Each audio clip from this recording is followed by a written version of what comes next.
Okay, friends, I want to read the first chapter of Merci, Suárez Changes Gears, which won the Newbery Medal, and it's by Prix Belpré award-winning author Medina. Chapter 1.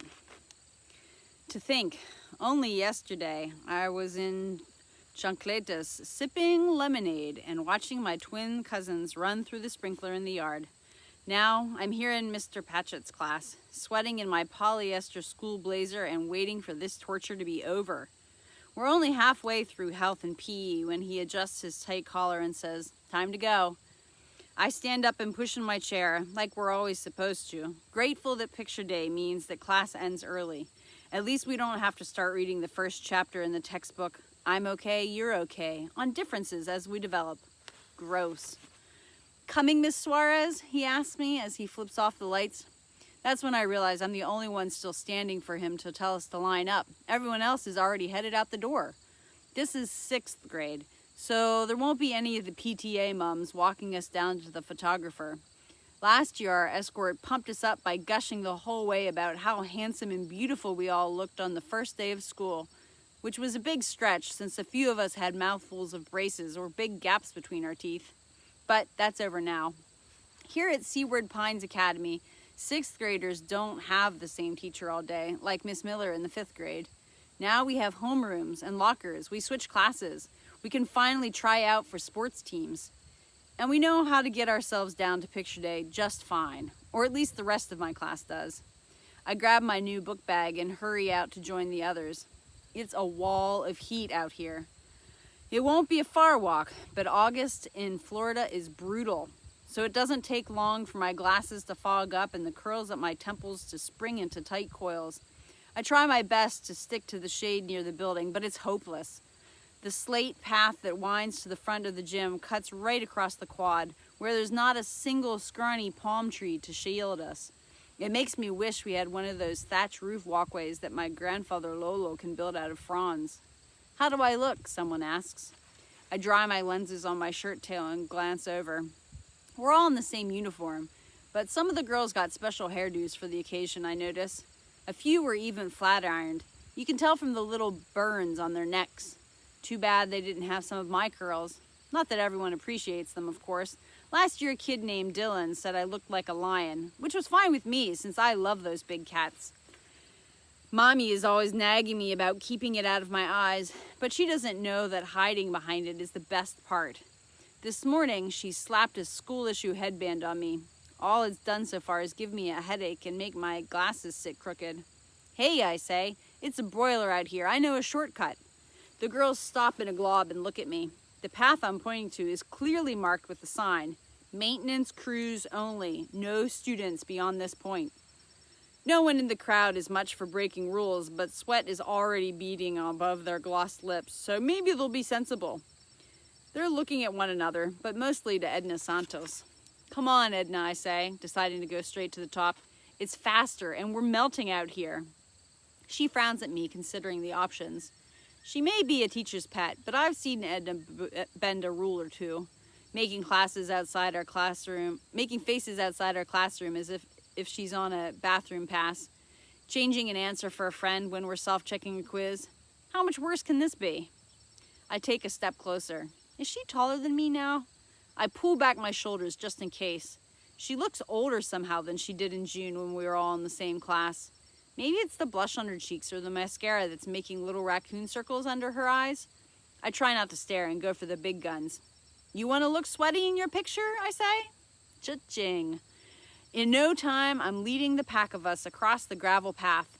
We cross the maintenance parking lot, dodging debris. Back here is where Seaward hides the riding mowers and all the other untidy equipment they need to make the campus look like the brochures. Pappy and I parked here last summer when we did some painting as a trade for our book fees. I don't tell anyone that, though, mostly because Mammy says it's a private matter. But mostly, I keep quiet because I'm trying to erase the memory. Seaward's gym is ginormous, so it took us 3 whole days to paint it. Plus, our school colors are fire engine red and gray. You know what happens when you stare at bright red too long? You start to see green balls in front of your eyes every time you look away. Humph. Try doing detail work in that blinded condition. For all that, the school should have given me and my brother Rolly a whole library, not just a few measly textbooks. Pappy had other ideas, of course. Do a good job in here, he insisted, so they know we're serious people. I hate it when he says that. Do people think we're clowns? It's like we've always got something to prove or something. Anyway, we make it to the gym in half the time. The back door is propped open, the way I knew it would be. The head custodian keeps a milk crate jammed in the door frame so he can read his paper in peace when no one's looking. This way, I say, using my take charge voice. I've been trying to perfect it, since it's never too early to work on your corporate leadership skills, according to the manual Pappy got in the mail from the Chamber of Commerce, along with the what to do in hurricane guidelines. So far, it's working. I walk us along the back rooms and even past the boys' locker room, which smells like bleach and dirty socks. When we reach a set of double doors, I pull them open proudly. I've saved us from all that awful trudge in the heat. Ta-da, I say. Unfortunately, as soon as we step inside, it's obvious I've landed us all in hostile territory. The older grades have gathered on this side of the gym for picture day, and the door's loud squeak has made everyone turn in our direction to stare. They don't look happy to have the little kids in their midst. My mouth goes dry. They're a lot bigger than we are, for one thing, 9th graders at least. I look around for my brother, hoping for some cover, but then I remember that Rolly got his fancy senior portraits taken in July at a nice air-conditioned studio at the mall. He won't be here at all today. He'll be helping in the science lab as usual and working on his college application in between. So here we are, trapped, thanks to me. Oh my God, they're so cute, a tall girl says, like we're kittens or something. She even steps forward and pats the top of my head. I look at my shoes, my cheeks burning. Edna pushes past me as if we're not surrounded. With a flip of her black hair, she takes over the way she always does. Follow me, she says. This is no time to be picky. I stay close behind her as she marches us toward the other side of the gym. Thankfully, Miss Daniels, our school secretary, doesn't notice that we've come in the wrong door. She's usually a stickler for the rules, but she's too busy collecting payment envelopes for the 6th graders and running crowd control. Still, she does notice that we're all snorting and giggling the way you do after surviving an especially scary roller coaster ride. Quiet, please, girls, she snaps without looking up from her clipboard as we reach her. Ladies to the left, gentlemen over here. Shirts tucked in, please. Have your forms and money ready. I get in line behind a girl named Lena, who's reading while she waits, and trying hard not to look at Miss McDaniels as she checks everyone's selections. Mammy only marked the cheapo basic package, and I happen to know, because it said so in gigantic font on the letter we got at home this summer, that Picture Day at Seaward is one of our biggest school fundraisers. You're supposed to buy a lot, like for your family in Ohio that barely knows you and whatnot. But my family mostly lives on the same block, one house next to the other. We see each other every single day. Besides, my portraits don't ever turn out so great. It's my left eye that's the trouble. It still strays sometimes, pulling out as if it wants to see something far off, all on its own. When I was little, I wore a pirate patch on my good eye to make the muscles in the bad ones get stronger. And when that didn't help, I had surgery to straighten it. But even now, my eye still gives me trouble when I least want it to, like Picture Day. If only Miss McDaniels would let me take my own picture instead. The camera in my phone is awesome. Plus, I downloaded PicQT, so it's fun to edit the pictures I take. My favorite thing is turning people into their favorite animal. Puppies, alligators, ducks, bears, you name it. Even better than on Snapchat. Now those would be good yearbook photos. I glance over at Rachel, who's behind me. With her big eyes and tiny nose, she'd make an awesome owl. I move up in the line and scope out the photographer's setup. There's a screen background, sheets on the floor, and those big umbrellas to filter the light. She looks sort of grumpy, but who can blame her? It's just point and shoot all day long, no fun. When she dreamed of being a photographer, she couldn't have meant this. I mean, if I were a photographer, I'd be on safari somewhere, perched on top of a Jeep and shooting rhinos for National Geographic. Not here in a hot, though expertly painted, gym. Next, she says. Miss McDaniels motions to Edna, who, in no time flat, starts posing easily on the stool like some sort of school portrait supermodel. I glance over Edna's order form on the table. Just as I suspected, her envelope says Gold Package Supreme. I sigh and shift on my feet. It's going to take a while for the photographer to take 5 poses with different backgrounds. In the end, Edna will get pictures in every size too, including enough wallet photos to make sure everyone at this school has one. I swear all that's missing from that package is a billboard. What's even crazier is that it costs like $100. For that kind of money, I could have half the deposit for a new bike. You'll be there tomorrow morning, Merci. Miss McDaniel's voice startles me. I turn around to find that she's next to me watching Edna too. I can tell she's pleased. Edna is just the kind of portrait customer the administration lives for. Yes, miss, I'll be there. My stomach knots up even as I say it. Sunshine Buddies is having its first meeting tomorrow, and I most definitely do not want to go. I was a mandatory member last year when I changed schools. New students are paired with buddies, aka fake friends, from August to December, while they get used to things at Seaward.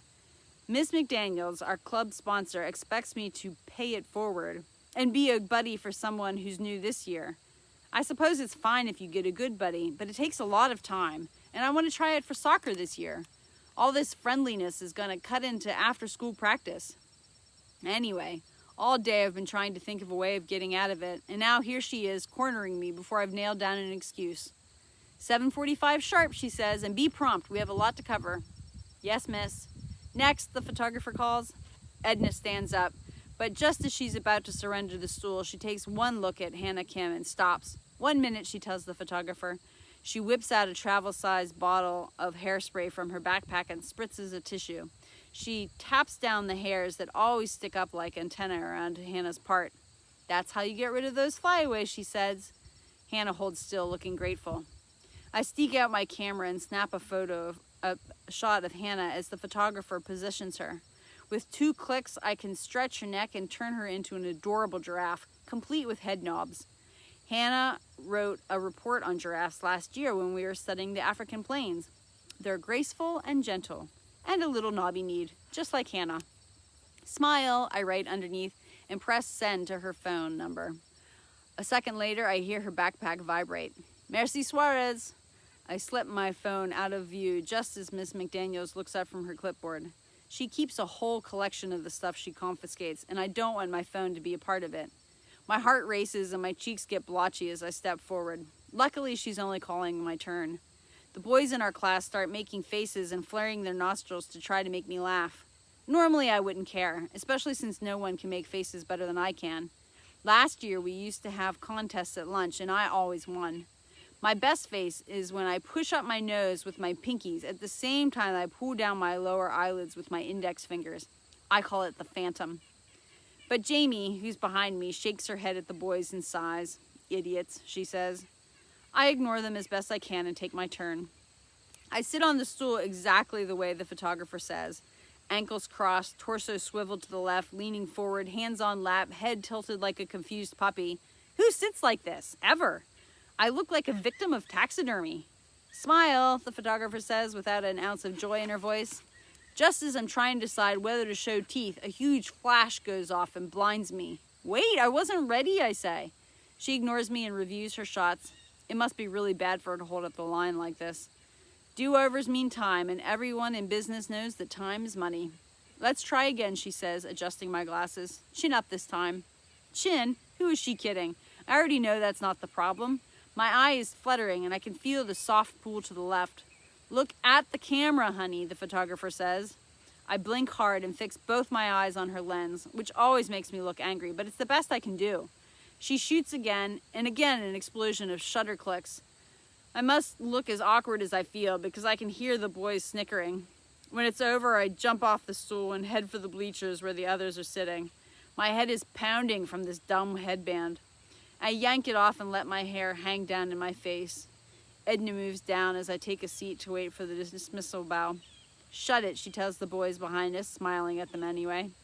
Thanks, I mumble. She glances at me and shrugs. Don't worry about the picture, she said. You probably didn't buy many anyway. The final bell rings, and everyone scatters.